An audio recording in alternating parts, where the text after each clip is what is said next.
Hey, everybody. Welcome back to the Teachers Talking podcast. This is episode 3, From Information to Impact, where we're going to talk about redefining professional development in education. I'm Dustin, and I'm here with my co-host. Ghazali, and I'm glad to be back with my fellow host, Dustin. I miss him so much. But we have not seen each other for over a week, and I can't wait to get into this week's topic. I am also very excited to get into this week's topic. And as we are moving forward, we're finally getting into more specific content where we can get more in depth into the things that we're talking about. So very excited to be talking today about professional development and really kind of the challenges that professional development has put on teachers over the course of time. And so, Ghazali, I would love to know a little bit of, if you could just share with us a little bit about what your experience with professional development has been and how it's shaped your teaching journey so far. Okay, good question. Basically, that is my main role in school. I'm the professional developer, so I'm the one who does the training for the teachers. Um, I think so far it has been there are pros and cons, and that's why today's topic is so relevant. When we're talking about the impact of professional development, we know that there will be impact, positive impact, and we want to have positive impact. But sometimes this is outweighed by certain other factors. For example, like time factor is a very big thing because schools, we all know we have limited time to cover the curriculum that we want. But at the same time, we need to train the teachers, which is why sometimes, we fall into the trap of just using a one size fit all approach because that is the most time efficient one. Don't you agree? It is the most time efficient, but it also has its own, struggles, I believe. So, what have since you're in charge of professional development now, I'm assuming that has not always been the case. Mhm. What did PD look like for you as a teacher before you started leading PD? All right. So before I started leading PD was really like a one size fits all approach whereby the school decide where the direction is. For example, let's say we want to do assessment for learning. Then everybody will be training on assessment for learning. So, for example, the use of rubrics, how to give proper feedback, and everybody is doing that the same thing, right? And to a certain extent, this is still the way that we do things even now because the school has the direction and we want everybody to go in a certain way. But even then, I feel that what has changed in terms of my approach is that we do focus on assessment for learning, but then because it is such a wide topic, we do realize that certain teachers have their own specific needs within that topic. So we don't really tell them you need to cover this. We let them decide. If you're weak in a particular area, for example, feedback, how then can you look at feedback and how to improve feedback to your students so that they can benefit from it. How about at your own school, Dustin? Yeah, I mean, 18 years in education, and definitely more times than not, it's been a one size fits all professional development. Um, Sometimes that PD has been beneficial to me, but I've almost always had to find my own time to implement and apply that learning. And I think for me, more times than not, when it's professional development on the school level, it's rarely actually professional development. My leaders have always called it PD time, but really it's more meetings. And I think one thing that I would like to see done differently is separating the idea of what is informational and a meeting and what is actually professional development and calling it that, so that when we are walking into a point in time that is our mind is in that place. We Because I've worked in charter schools for a large majority of my career, those are like a network of schools. And so in those places for me, some of the professional developments have been professional development days in which I go to multiple sessions over the course of a day. The times when that's benefited me the most are the times when I have chosen the sessions that I'm going to attend, whether personally or with a leader, so that we're both on the same page about what I'm doing, why I want that professional development, etc. But I've also been in situations in which a leader has chosen those sessions for me, and those have become problematic more times than not, because I've been signed up for things that I did not need. Sometimes I've been signed up for double that sessions. Like I've done it semester one, and then that same leader set me up again for that same session semester two, which showed me that my leader wasn't actually paying attention to my development either. Because if they were, they would have been tracking where all of their teachers were doing, right? So the time factor is very, very difficult. I think even on a school level, so often when we have done school-wide PD, which are valuable at times, if we want to have something that's common, like you mentioned rubrics and rubric development, the use of rubrics, right? That's something that can be common across a school, and you can do a professional development session on that. It's what happens after that professional development that I find to be critical and oftentimes missing, because we get taught these things, but then we process information in different levels and in different ways, and it takes us a different amount of time to process information. That's just human nature. So we need time to process. We need time to apply and implement. We need time to reflect on that and see how it went. And we need time to make adjustments. And very rarely is any of that time actually provided. So it's often that we just get this professional development session, and then all that time that goes into actually making it a reality in the classroom just is never provided for us. So that's Yeah, been that's my true. experience. Yeah, similar here. Yeah. So what ways would you say you have felt supported or unsupported in your professional development as an educator? I think I felt very supported in the sense that I was allowed or given space to learn on my own.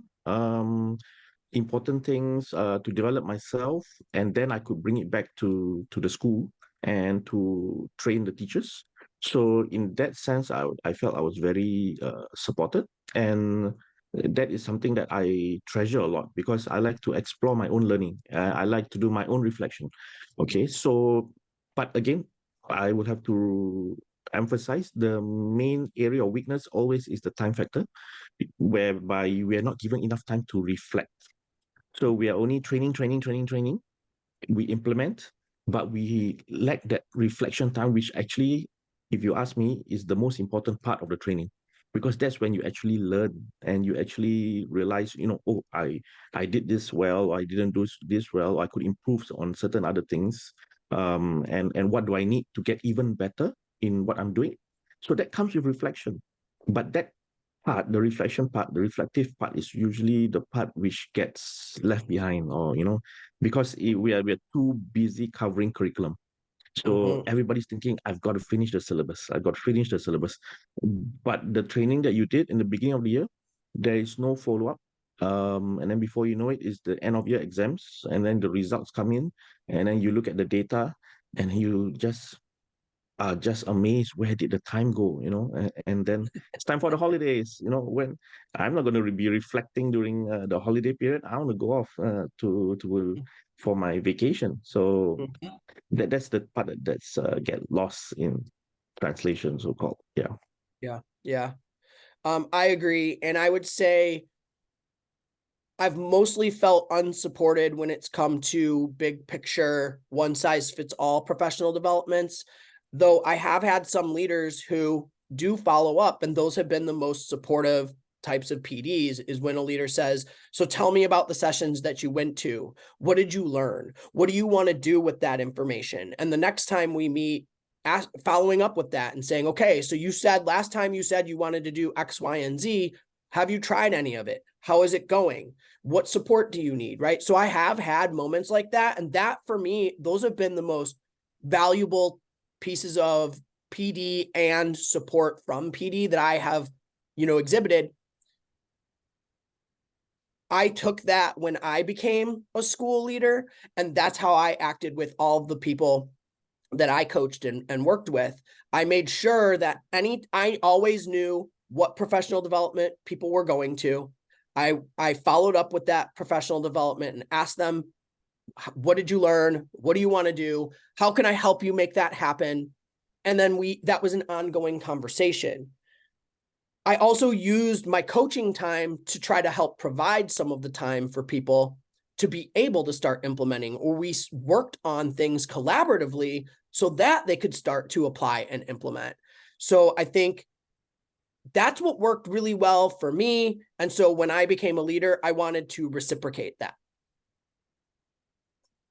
It's Exactly. Yeah.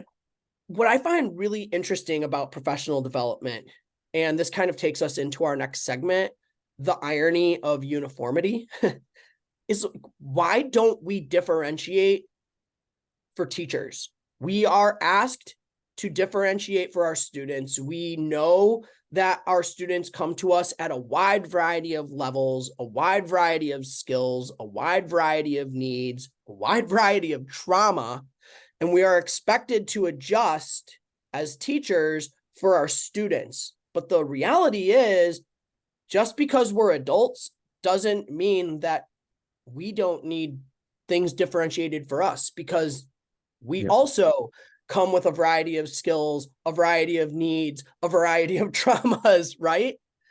Yes. So I I agree. think about that a lot when it comes to professional development and this idea of the differentiation for students with a lack of differentiation for teachers. How do you Yeah. feel?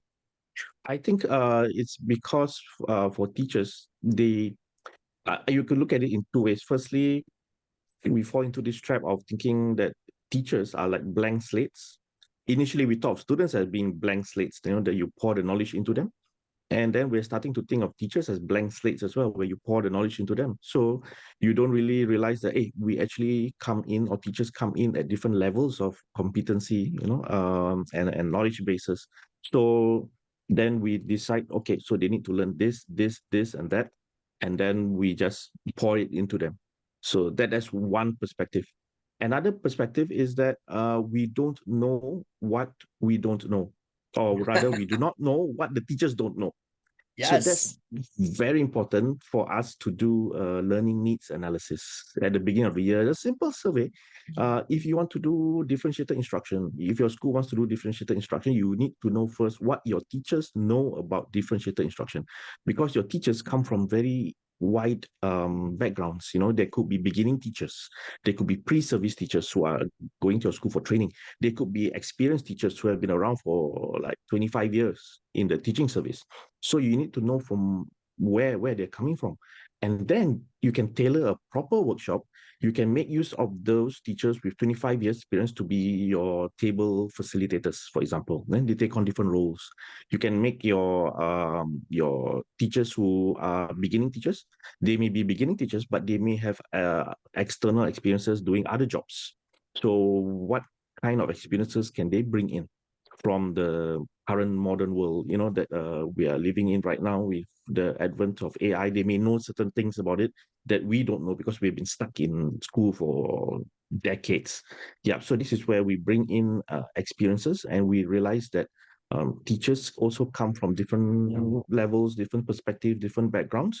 We need to know where they're coming from and what they already know before we can decide what they need to close the gap, or what do they need to become even better teachers. How about Mhm. from your own experience? I agree with you completely. And I'll throw another type of teacher out there. And I don't know if you experienced this in Singapore. I'm curious to know kind of what this looks like in other places around the world. But in the United States, because of our teacher shortage, a lot of people are now teaching who have absolutely no teaching experience whatsoever, have not gone through teaching programs. They are not necessarily being required to have teaching credentials.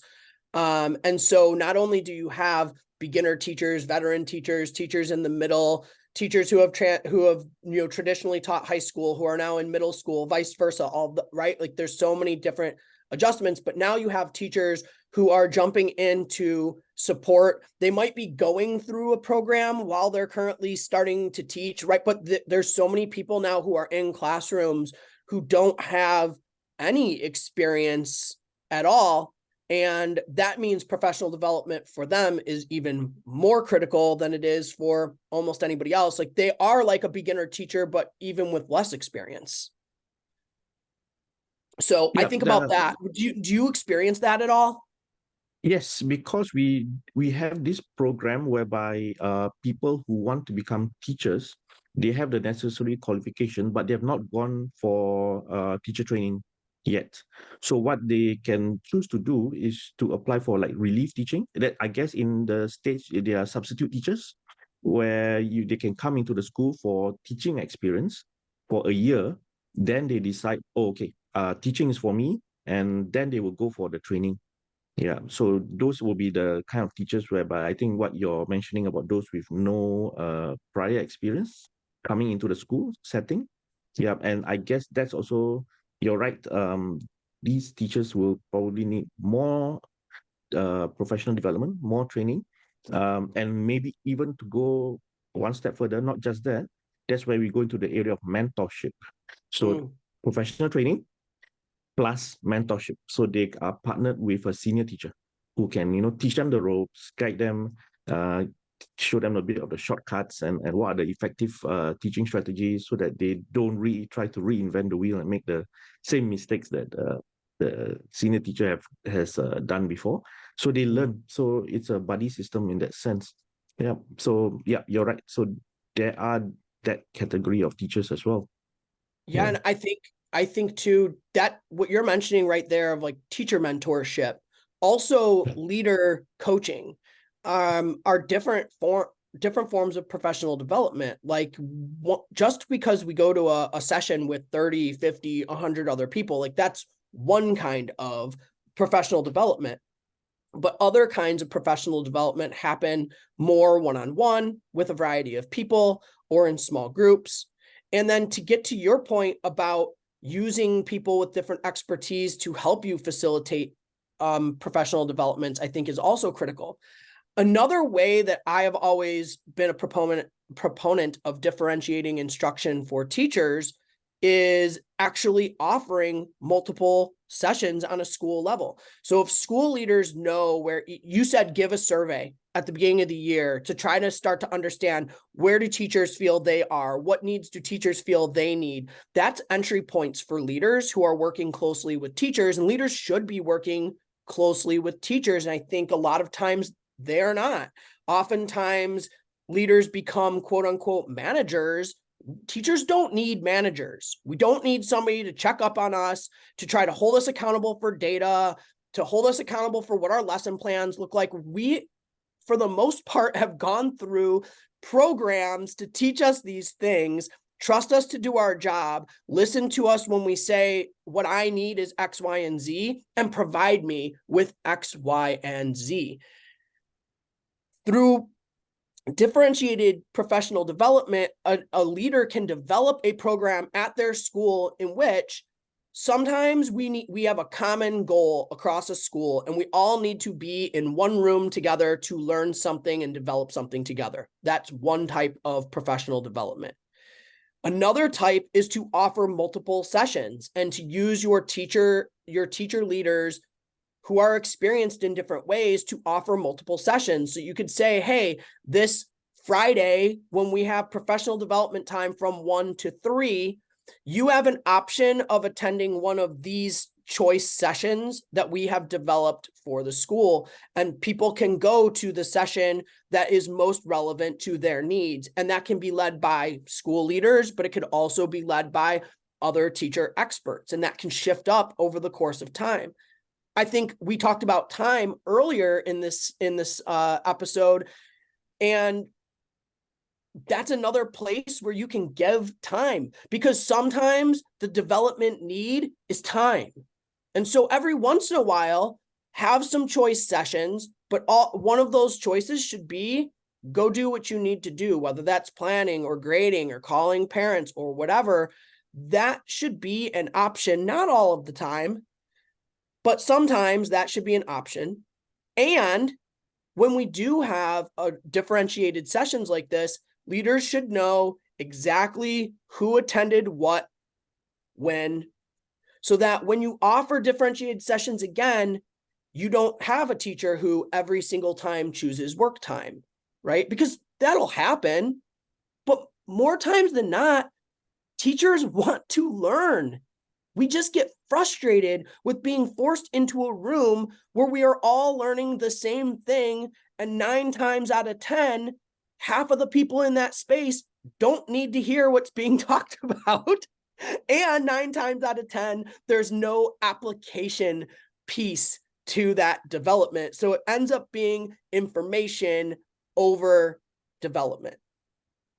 Yes, exactly. So it becomes like a pen and paper exercise where you just want Yeah. to record down training was done. It's for somebody's portfolio development rather than the teacher's development. Yes. So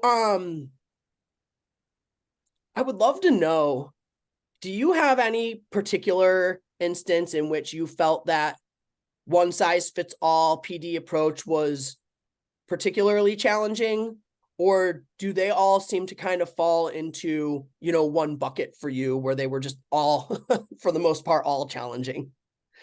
Okay, so they were particularly challenging during the COVID period because everybody was at home. So in that situation, you almost had no choice. You had to do a one size fits all, and you have a tailor-made topic, which is ed tech or blended learning, because you need to quickly teach the teachers how to use the technology, such as, for example, this Zoom here, Zoom tech, to teach online. So everybody needed to learn. That was why one size fits all approach sort of was effective, because nobody, we were in a very unique situation. So we needed to learn how to use the technology. And so everybody was at the same starting point, same level. But the difficulty was trying to get everybody on board. And if there was something like technical issues, it became very, very difficult to solve the problem, because you can't see what the problem is. You can only go by the description. Yeah, and there are also the teachers who are really, really, they are not IT savvy, so they don't even know how to use the software because it's new, and you have to describe to them how to use the software online, and it's not easy. To give you an example, I had a teacher whom I wanted to teach her how to do a cut and paste. So I said, press the control button, control C. And she said her laptop didn't have a control button. Then when I said, okay, every laptop should have one, unless you're using a Mac, which we are not. So show me, after like 15 minutes, show me a picture of your keyboard. And then when she showed me the picture on WhatsApp, I can clearly see 2 control buttons there. Then I showed it to her. I put, that's your control button. Oh, you mean the CTRL button? So, you even call something differently, and you can't relate, right? So it makes it very, very difficult. Yeah, so that was a big challenge during the COVID. How about for you? When was it challenging for you? Yeah. First of all, these Mac computers, because that's what I use, absolutely have a control button. It actually says the word control. It's just a little different function than it is on PCs. But anyways, I wholeheartedly agree that, I've had a lot of different challenging all or one size fits all professional developments. And I'm quite frankly, it's because they weren't professional developments. It was professional development time and they were meetings. Like when we get together as a staff and we talk about data, That is not professional development unless you're talking about ways to use that data and apply it to your planning, your teaching, etc. Right? But more times than not, what we're actually talking about is data in comparison to school goals. And we might talk about what we need to do to change data, improve data, stay consistent with data, but very rarely are we talking about how we use that data to apply it into our classrooms. And so that, to me, again, I mentioned this earlier, there's just a very strict difference between when we are having meeting time to discuss something that's important to the school, which is important. Like, I'm not trying to say we shouldn't have those times. I am saying we should call them meetings, and they should be shorter. They shouldn't be hour long. And we need to know when we are actually creating development for teachers, and we should call that development. You talked about COVID time. I'm going to actually say that was one of the better times of professional development. I was a leader at that time. And so while I agree that one size fits all approach was critical at the start, because exactly what you said, people needed to know like what to do and how to do it because it was so brand new to everybody, right? And so it started that way. But by the time we got into second semester, I actually started creating differentiated PDs based on the needs of my teachers. And I created, in episode 2, we talked a little bit about self-pacing in the classroom. I actually started to create self-paced professional development for my teachers, where I was creating instructional videos and practice tasks for them to do where they could apply to wherever they were in their teaching and learning journey while we were remote. So for some people, that was how to make good instructional videos. And for other people, it was how to standard align, because some people were still working on how you break down a standard and how you plan backwards and things like that. For some people, it was talking about how you make a virtual lesson more relevant. So there was just such a variety of needs, and some people picked up on technology and the way to teach remotely much quicker than others did. So for us to continue to put people into one Zoom room where everybody was learning the same thing wasn't always what teachers needed. And so I actually got really good feedback from the teachers who worked with my independent ones, because I was coaching a certain number of teachers at the school. And so that's who was getting the personalized PDs and the differentiated PDs. And they really appreciated that because they also worked on it at their own time. It wasn't about being on a Zoom call. And then when I met with them one-on-one, we talked about it. And we talked about what they took away and how they can apply it. And we worked on things together. And so that's where I'm always going to come back to, ultimately, for teacher professional development, in my opinion, the absolute best way to develop teachers is through one-on-one coaching. It's just the only way to truly reach the wide variety of needs that teachers have at a school. So there is a place for one size fits all PD. There is a place for teacher choice and differentiated PD.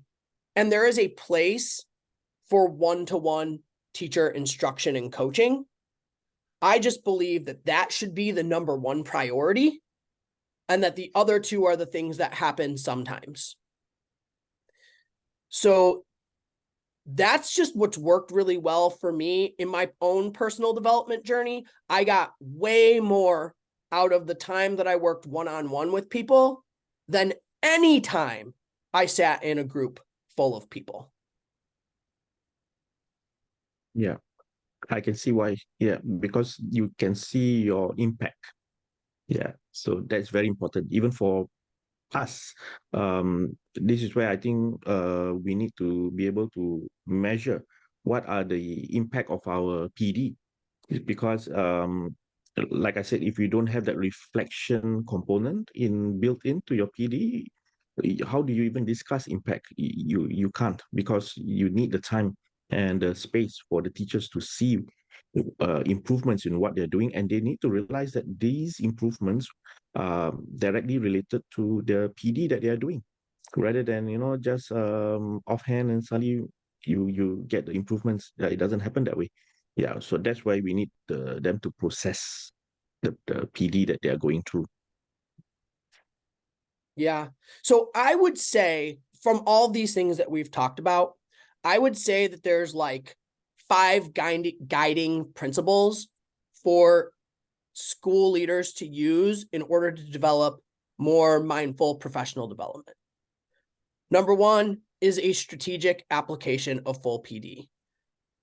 Differentiating between meetings and professional development, and being strategic with what you are developing teachers as in that should be full school initiatives. Like, I want to see this thing happening in every single classroom across the board. That would be strategic application of full PD. 2, empowering teacher choice. I guess that kind of goes along with number 3, which is differentiated PD, but offering teachers a variety of sessions. It doesn't have to be a lot. Like, you can offer 2 or 3 sessions in any given professional development time, and just let teachers have a choice of where they go, simply so that you are using your time strategically and not just putting everybody into one space all the time, right? So that was 2 and 3. 4, really transitioning from learning to application. So when we do, no matter what those development sessions are, whether they are full group or small group, making sure that any type of development has an applicable process to it. And then 5 is personalized coaching. So that gives us 5 different principles that leaders can use to really try to help foster better teacher growth and development. And I would even say, to go along with that personalized coaching, school leaders have a lot of responsibilities. I know, I've been a school leader, and a lot of things happen which force us not only do we have a lot of responsibilities, but we have to be flexible within those responsibilities, because things happen at school that you cannot predict all of the time, that take you away from the things that you planned to do. And in my experience, I've worked with a lot of leaders who, when those things happen, they let their responsibilities outweigh teacher development.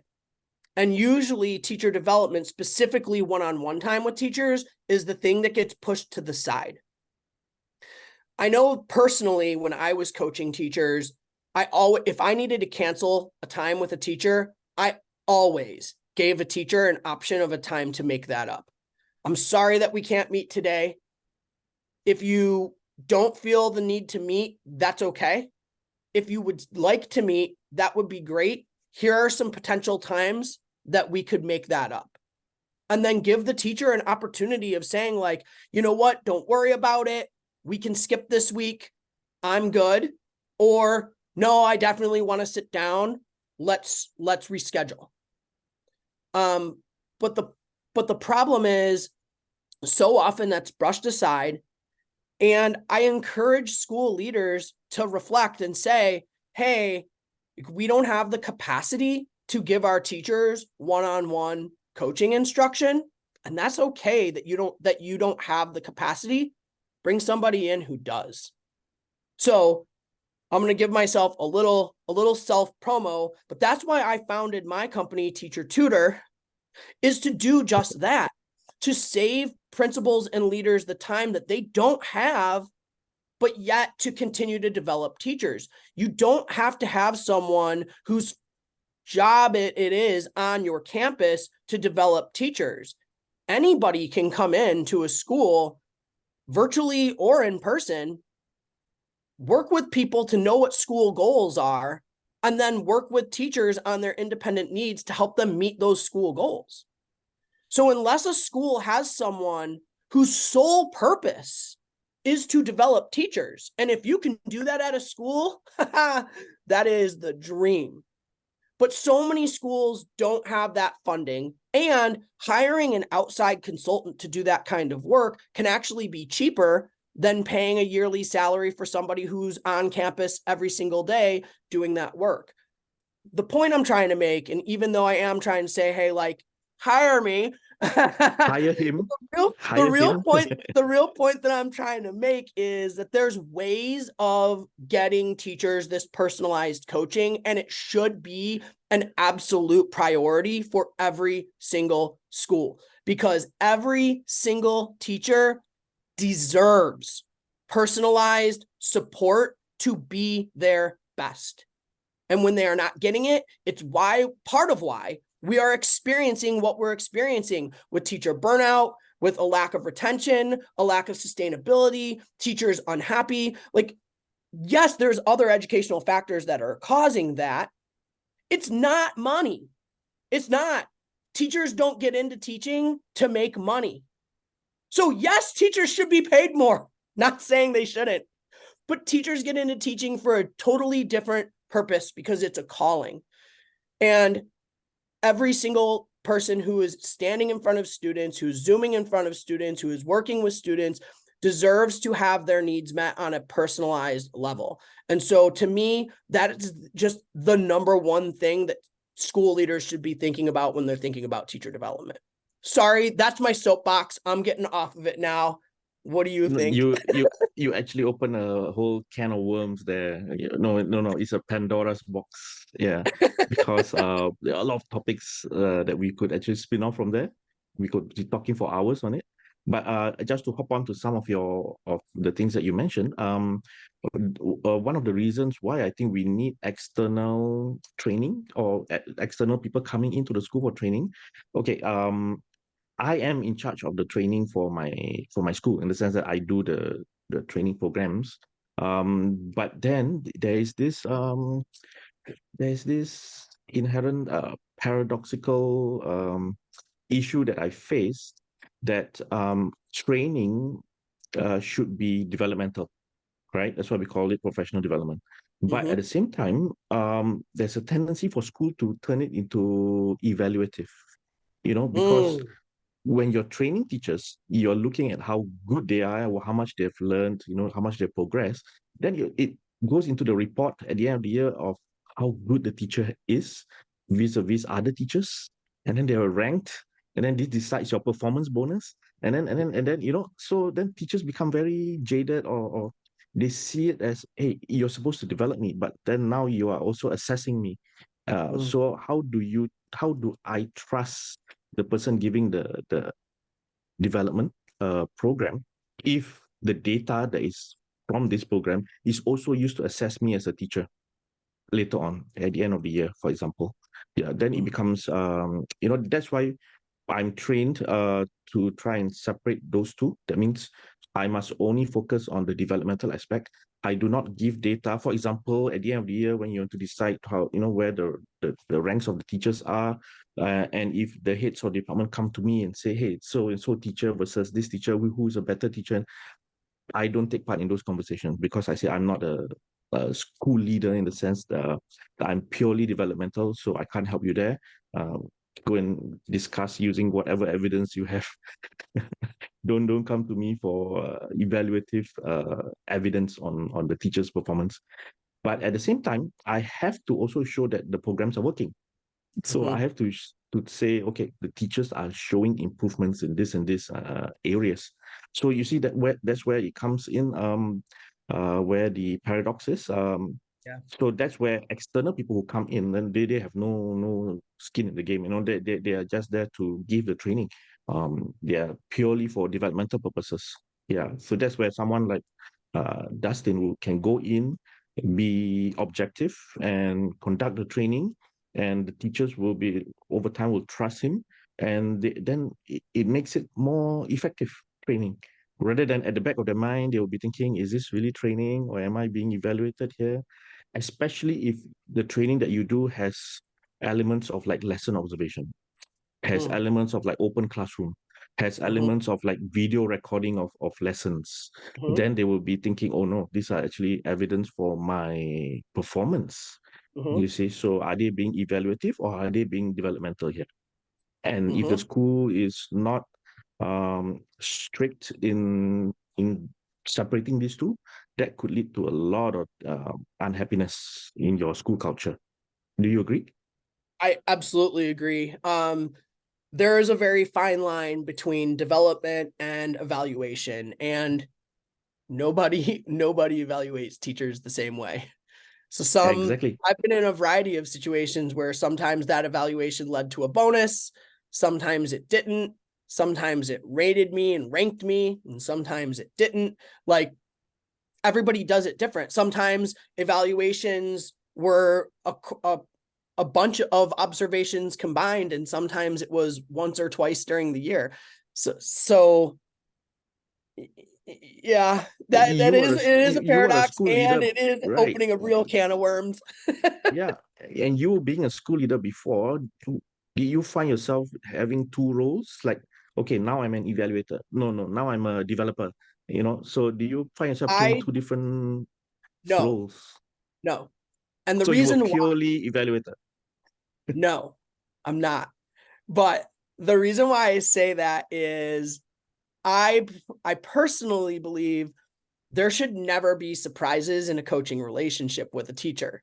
So I was working with teachers specifically to their needs. And by working with them on their needs, it automatically worked towards the evaluation system, because we use that as part of our coaching, part of our growth, and part of our development. So it wasn't about there's this thing and there's this thing. It was about how these things are tied together, and I can get you to a better place, both how you feel, how you teach, all of that. And it will help you come evaluations, because you'll be doing the things that evaluations are looking for anyway. So I used the evaluative rubrics and things like that in part of my coaching, where I had teachers just straight up reflect in some cases, what areas what areas do you feel like you're strong in? What areas do you feel like you need development in? And I kind of just bridged the gap in that way, because we can be working towards school goals and working towards personal development at the same time. They don't have to be separated. But the reality is, so many teachers, like, that's not what they have. They don't have that kind of a coaching relationship.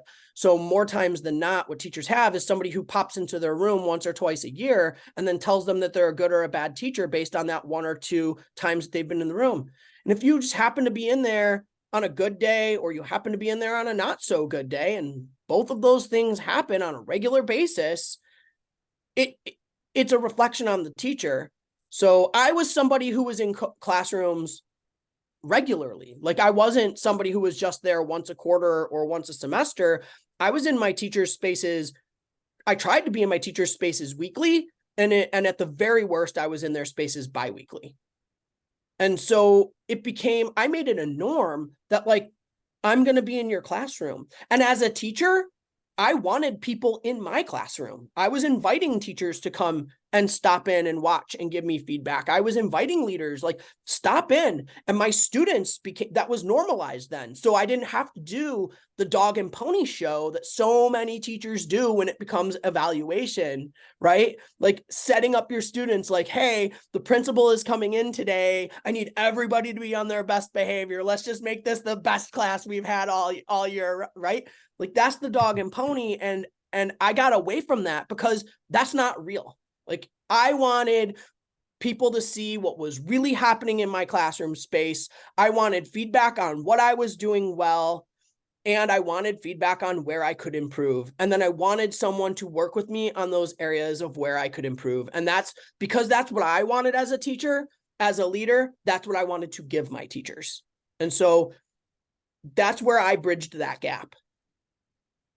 That's good. That's good. And in fact, I think that could even be another topic, totally, where we discuss how to survive lesson observations or how to survive evaluations by the school leaders. I think, yeah, our teachers would love to Evaluation hear that. survival. It sounds Yes, like a board game. evaluation survival tips. Yeah, So as we're coming to a close in this, and yeah. man, we could keep on talking. I am very That's curious. what happens when you put two teachers together. We I just know, that's go why on we're and teachers on. talking. Um, How do you believe educators could advocate for more personalized and strategic professional development within their schools? What suggestions and advice would you offer? Go with impact. You must show the impact of the personal or personalized professional development. So, and who are our clients, who are our customers? They are the students. So if the students can say, hey, my teacher, at the beginning of the year was like this, but over the course of the year, he or she improved so much. I find the lessons so engaging. I can learn more. I understand, and the results show this. The exam results, are showing an upward trajectory. So all these things are things that are key to showing the teachers, to have the buy-in that, hey, PD works and PD helps. And once you have one or two of these teachers and the rest, are seeing that, look, the teachers can produce this kind of impact. And I want the same thing. Like you said, teaching is a calling. We want our students to succeed. So when these teachers show that they can do it in their classrooms, the other teachers will just also follow suit. Right. So that is my tip on advocacy for PD. We have to show the impact. If it does not have impact, then you better check your PD. I don't think PD is happening.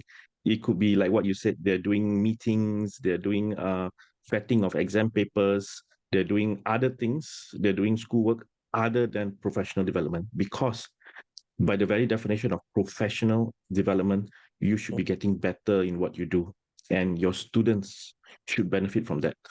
That's all I have to say. Yeah. How about for And yourself? I would say that if you are not getting personalized support at a school, you should go to whoever your specific leader is. I know that at some campuses, there's only a principal, and so like that's your leader. I know at other campuses, they have a variety of leaders, and so everybody reports to somebody differently, right? But I would say if you're not getting that personalized support, to go to that person and ask for it, first of all. And if you are real and you know that that person doesn't can't offer it because they don't have the kind of time to give you the development that you're going to need, I would then be asking that person, can I find somebody away from school that can provide that for me? And schools have professional development in their budgets. So they can hire someone like me, and there's other people out there that are like me. And schools should be able to pay for that kind of development for a teacher. And we live in a world of technology and Zoom. So these are no longer things that need to be siloed to school sites. So I think that if you're a teacher listening to this right now and you are not getting the kind of development that you need and the kind of development that you deserve, go to your leader and advocate for yourself. And if they're not listening to you, go to a higher leader. Make your way up and fight your way to get what you need to develop yourself. Or go to Dustin. Yes. You can come to me. I'll work with you. Awesome. So we've answered a whole lot of questions. I don't even have a summary of takeaways today. We've talked about so many things, but I think So many things. the biggest takeaway is really for teachers to advocate for themselves to get personalized development, and for leaders to truly be thinking about the way that they are developing teachers. Just again, reviewing those 5 guiding principles: strategic application of full PD, empowering teacher choice, having differentiation in PD, transitioning from learning in professional development to application, and getting personalized coaching. You want to close us Awesome. out, Ghazali?